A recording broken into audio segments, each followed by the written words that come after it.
জামালপুরে ৩ ভাইয়ের বিরুদ্ধে ১ কোটি টাকা চাঁদা দাবি অভিযোগ করেছে ভুক্তভোগী পরিবার। জামালপুর প্রেস ক্লাবে সংবাদ সম্মেলনে এই অভিযোগ করেন শহরের পূর্ব ফুলবাড়িয়া গ্রামের মৃত জামাল উদ্দিনের মেয়ে ভুক্তভোগী রোকসানা ইয়াসমিন দীপা। তার অভিযোগ, জামালপুর শহরের গেটপাড় এলাকায় রেলওয়ে ওভারপাস নির্মাণে তাদের ৩ পরিবারের মালিকানাধীন ভূমি ও স্থাপনার কিছু অংশ সরকার অধিগ্রহণ করেছে।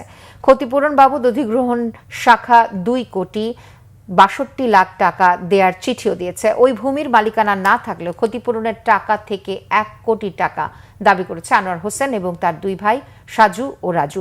দাবি টাকা দিতে অস্বীকার করায় ভুক্তভোগী দীপা সহ ৩টি পরিবারকে প্রাণনাশের হুমকি দেওয়া হচ্ছে। নিরাপত্তা সহ হুমকিদাতাদের বিরুদ্ধে আইনগত পদক্ষেপ নেয়ার দাবি ভুক্তভোগীদের।